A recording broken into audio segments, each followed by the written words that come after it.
viewers, Assalamu alaikum.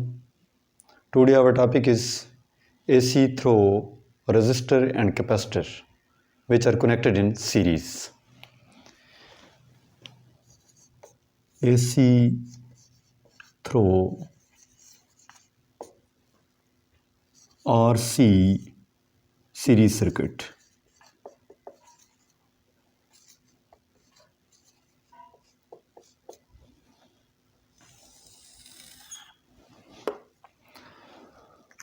Circuit diagram कुछ इस form में है कि एसी सोर्स को हम रेजिस्टर और कैपेसिटर के साथ सीरीज़ में कनेक्ट कर देते हैं. Resistor and capacitor are connected in series with AC source. Voltage drop across the resistor are VR. Voltage drop across the capacitor VC, or according to Ohm's law, VR is equal to IR, और ये current हमारे पास RMS value होगी. ये register में जो voltage है ये भी हमारे पास RMS वैल्यू ही होगी, और इसको हम इस तरीके से रिप्रेजेंट कर लेते हैं V, और ये हमारे पास है RMS वैल्यू. ज़ाहिर इफेक्टिव वोल्टेज और इफेक्टिव करंट है जिनको हम रूट मीन स्क्वायर का नाम देते हैं. और voltage drop across the capacitor ये भी हमारे पास RMS वैल्यू होगी, is equal to I RMS और XC. अब पहले भी हम पढ़ चुके हैं कि रेजिस्टर में करंट और वोल्टेज इन फेज़ होते हैं. जब इन फेज़ हैं तो जैसा कि हम एसी थ्रू एक रेजिस्टर में भी पढ़ चुके हैं. और अगर हम बात करते हैं कैपेसिटर की तो करंट जिसको हम हॉरिजॉन्टल ले रहे हैं, लेकिन voltage drop across the capacitor is in phase lag with respect to current by an angle of π/2 और 90, और इसे हम रिप्रेजेंट कर देते हैं VC के साथ. ये भी एक्चुअली हमारे पास RMS वैल्यू होगी, और ये भी हमारे पास उसकी RMS वैल्यू होगी. इसी वेक्टर जो कि VC है, जो कि voltage across the capacitor is in phase lag with respect to current by an angle of π/2 और 90, इसी को उठा के हेड टू टेल रूल हम VR के साथ ऐड कर देते हैं. VC RMS. अब इनका जो रिजल्टेंट होगा उसे हम गेन कर सकते हैं by joining tail of first vector to the head of last vector.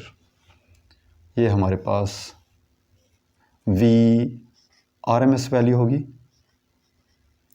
और इसको हम कैलकुलेट कर सकते हैं बाय पाइथागोरियन थ्योरम, जो हमारे पास लिया जा सकता है V RMS is equal to V और RMS square plus VC RMS का स्क्वायर अंडर रूट.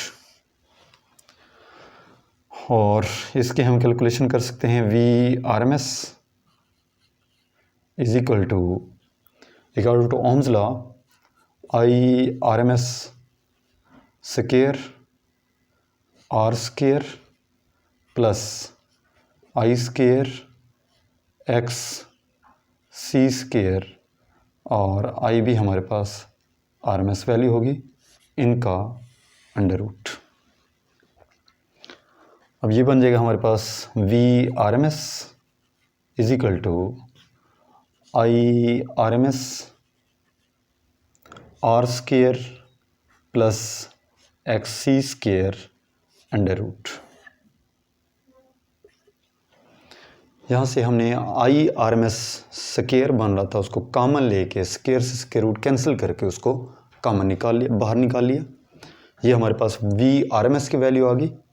अगर हमें कैलकुलेट करना हो कि इसकी इम्पीडेंस किसके बराबर होगी, तो ये हमारे पास रिलेशन बन जाएगा Z is equal to V RMS over I RMS. Actually ये भी हमारे पास ओम्स लॉ ही है, V = IR, लेकिन R की बजाय यहाँ पे हम Z यूज़ कर रहे हैं। Z हमारे पास combined opposition offered by the resistor and capacitor होगा और इसका यूनिट भी हमारे पास ओम है।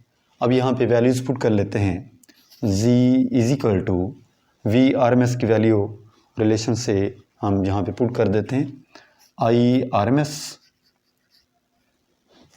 R² plus XC² √ divided by IRMS। यहाँ पे हमने VRMS की वैल्यू कैलकुलेट कर दी।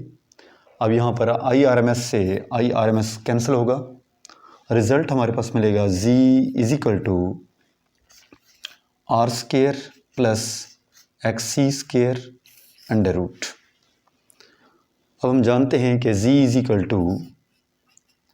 R² प्लस XC हमारे पास बन जाएगा 1/ωc के बराबर, चूँकि XC का भी स्केयर है तो इसलिए ये बन जाएगा ω² C² √ ये हमारे पास Z की वैल्यू आ जाएगी और ये तो इसकी मैग्नीट्यूड आ गई। अगर इसकी डायरेक्शन वेक्टर फॉर्म में फाइंड आउट करनी हो तो थीटा = tan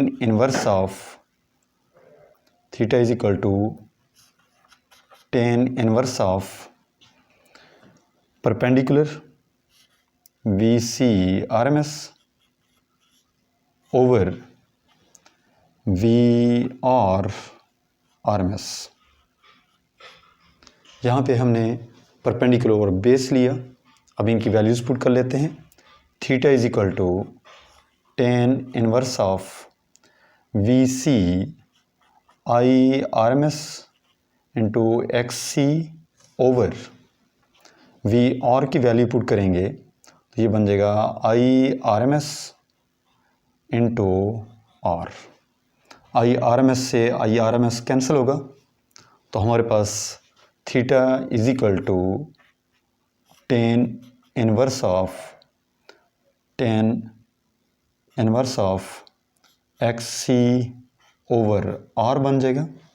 और अगर यहाँ पे XC की भी वैल्यू पुट कर दी जाए तो ये बन जाएगा = tan इनवर्स ऑफ 1/ωc/R। अब हम डायरेक्ट बजाय वोल्टेज को इन्वॉल्व करने के हम डायरेक्ट भी इम्पीडेंस को कैलकुलेट कर सकते हैं। डियर स्टूडेंट्स, जैसा कि हम पहले भी देख चुके हैं कि रेजिस्टर में करंट और वोल्टेज इन फेज़ होते हैं तो उसके लिए वेक्टर रिप्रेजेंटेशन है वो रेजिस्टर के टर्म में ले रहे हैं R। लेकिन हम लोग जानते हैं कि voltage in a capacitor is in phase lag with respect to current by an angle of π/2 और 90। तो हमारे पास voltage in a capacitor is in phase lag with respect to current by an angle of π/2 और 90 और इसको हम represent कर रहे हैं XC से। और इसी वेक्टर को उठा के हम इसे R के साथ by head to tail rule हम इसे ऐड कर देते हैं। ये भी हमारे पास XC होगा। अब इनका रिजल्टेंट गेन किया जा सकता है by joining tail of first vector to the head of last vector जो हमारे पास Z के बराबर होगा। अब इस Z को हम पाइथागोरियन थ्योरम अप्लाई करके Z को कैलकुलेट कर सकते हैं जिसकी मैग्नीट्यूड हमारे पास इस रिलेशन से आ जाएगी। Z = XC² प्लस R² √ के hypotenuse = perpendicular square plus base square whole √ तो Z = XC को लिखा जा सकता है 1/ωc। तो चूँकि XC का स्क्वायर है लिहाजा ω² C² प्लस R² √ ये रिलेशन है जिससे हम Z को कैलकुलेट कर सकते हैं। अब इसकी डायरेक्शन उसी मेथड से theta = tan inverse of perpendicular और बेस, और परपेंडिकुलर हमारे पास बन रहा है XC और बेस हमारे पास आ रहा है R के बराबर।